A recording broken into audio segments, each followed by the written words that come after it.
atropelando o Atlético e um vexame jogando fora de casa. A arbitragem teve influência no resultado? Não. Eu acho que não. Assim, aquele lance que eles reclamaram uma falta no Canóbio. O próprio árbitro falou que foi contato mínimo, né? Quando o Pablo reclama. O Canóbio tentou forçar ali uma situação, né? E não teve a mínima interferência também, porque o Mateuzinho chutou a bola lá do meio da avenida, né? O Canóbio não chegaria ali para fazer bloqueio. A falta do Belez foi infantil, né? O Depay já estava mancando, desistindo do lance. O Belez chegou rasgando, deixou a perna, atingiu o jogador, tanto que tomou cartão amarelo, né? Assim, não dá para jogar na arbitragem uma derrota de 5-2, né? Não. Vamos combinar. Eu acho que faltou... Se fosse 1-0 que decidiu num lance polêmico mesmo, aí você pode até discutir a arbitragem, a interferência no resultado. Agora, o Atlético perdeu pela própria atuação, né? Aí o Depay me manda um golaço, né? Golaço. Falta. Pois você dá uma chance numa bola parada, né? Você desmonta o time emocionalmente. O cara chutou lá, o Mikael ainda tentou chegar na bola, mas não dava, né? O Mikael teve uma grande atuação ontem de novo, né? Mas assim... Pior que vi torcedores do Atlético criticando o Mikael ontem, viu? No gol do Garro, até no posicionamento da falta. Teve alguns comentários nas redes sociais pedindo a volta do Léo. Foi uma falha do Gamarra, né? O Gamarra, em vez de meter uma bicuda lá na arquibancada, ele deu a bola no pé do Rodrigo Garro na marca do pênalti. Aí como que o Mikael vai fazer, né? O gol do Kaká, o Mikael ainda evitou uma cabeçada, né? O cara deu uma casquinha na primeira trave. Jogada muito manjada no futebol, né? Escanteio é assim, ou você bate no primeiro pau ou você bate no segundo pau. Aí o Carrilho deu uma casquinha na primeira trave, ele quase fez o gol, né? O Mikael fez a defesaça. Aí ninguém acompanhou o Kaká no rebote, né?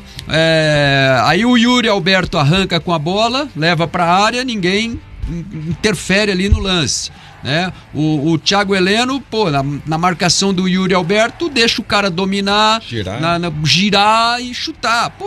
Vai botar a culpa no goleiro? Você pega um Corinthians que tem Yuri Alberto, Garro, principal articulador das jogadas ali, né? O camisa 10, Depay, e você dá liberdade pra eles? E a diferença, sim, você vê. Eu acho que a diferença tá muito por exemplo, no banco de reservas, né? O Corinthians mexeu, botou Romero, né? Botou Thales Magno, né? São caras de qualidade, O Atlético colocou Diório. O Atlético entrou com Diório. Mas o Mastriani ainda teve oportunidade ali na reta final, aos 46, já começou, o Mastriani teve uma boa chegada. O Pablo até teve uma atuação razoável no primeiro tempo, mas contribuiu muito pouco no jogo. O Zapelli também tentou. O Nicão foi um cara que surpreendeu, assim, teve uma atuação muito boa no primeiro tempo, tanto que foi escolhido o PAN da partida, né, pela Janaína na transmissão. No segundo tempo caiu, como todo o time do Atlético caiu de produção, né? Porque o gol do Corinthians foi aos 10 minutos, né? E o gol abateu demais o time do Atlético. Demais. Né? No primeiro tempo foram 2 gols em 17 minutos, né? O Atlético ainda teve uma certa capacidade de reagir, chegou ao empate e o Corinthians sentiu o empate do Atlético. Tanto que o Atlético quase virou o placar. Era de começar o segundo tempo dando lá um calor no Corinthians. O Atlético até tentou jogar um pouco com a bola mais à frente, mas aí veio E acho que teve o detalhe também da mudança do Ramon Dias. Ele tirou no intervalo ainda o Bidon, desculpa, volante para entrada já do Romero, um atacante. Romero, exatamente. Por quê? Porque ele viu que por onde o Atlético estava criando, o gol do Nicão foi de Esquivel, né?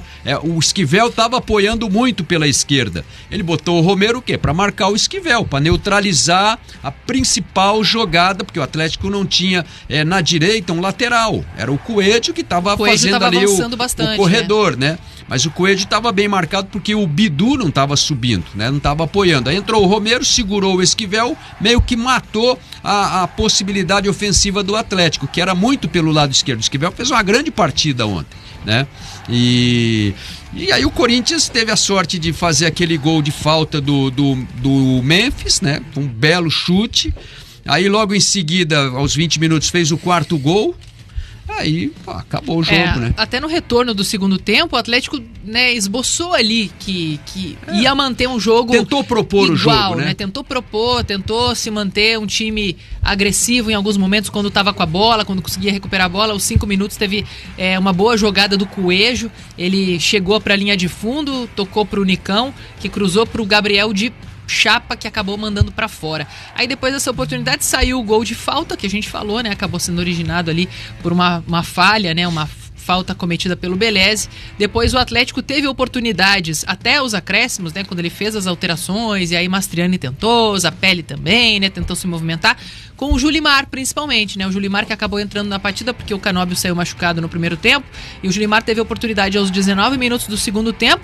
Uma defesa do Hugo Souza. A gente até depois votou no Hugo Souza como pan da partida, mas, né, pelo menos gols sofridos aí. E aos 28 minutos, o Julimar de novo consegue uma boa chegada e o Hugo Souza defende mais uma vez. Mas o Corinthians conseguiu administrar muito bem, né? Um time que faz 5 gols, ele tem tranquilidade, né, para conseguir administrar o seu jogo. Naquele momento, o Corinthians não ia falhar novamente, como aconteceu contra o Internacional, que acabou tomando gol no final. Então, mesmo que tomasse ali um gol, digamos, né, numa reação do Atlético, seria muito difícil o Atlético conseguir uma remontada para empatar a partida. E aí o saldo que fica né, Lúcio Gonzalez extremamente pressionado.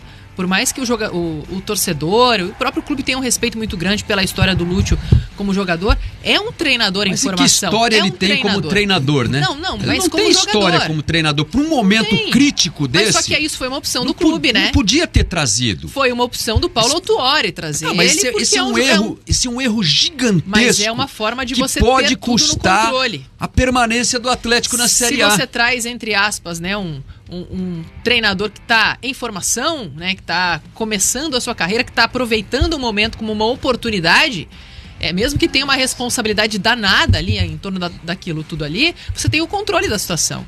O Lúcio não ia questionar as ideias do Paulo Autuori ou de quem que seja que esteja acima dele, diferente do Varini, que não ia abrir mão da maneira dele jogar. Então o Lúcio fez a alteração, né, que se superava, que era a forma como o Varini vinha atuando com o Eric ali na lateral, e aí agora o Atlético não tem opções, né? Se ele troca mais uma vez de treinador, não vai ser meio paradoxal o que o Paulo Autuori falou, que o resultado do Atlético tá fazendo um ano péssimo é justamente a troca de comando o tempo inteiro? Aí vai trocar o comando mais uma vez? E vai trazer um técnico de perfil que o Autuori gosta, vai trazer mais para fazer estágio, para aprender a ser treinador. Exatamente, mas não é a hora. Não é a hora. Assim, mandar o Varini embora já foi no momento que mandou, já foi um erro, né, gigante. Né? Mandou o cara na véspera do jogo decisivo contra o Racing para trazer o Lúcio, né, que a gente falou aqui no Bate-Pronto, só pegar a fita aí e voltar lá. O Lúcio não tem a experiência como treinador para gerenciar essa situação. Ele tem vivência no futebol, assim como poucos jogadores tiveram. Você viu a imagem do Nicão ali cabisbaixo, abatido? A imagem do Lúcio no banco de reservas é a mesma. Então, e assim, o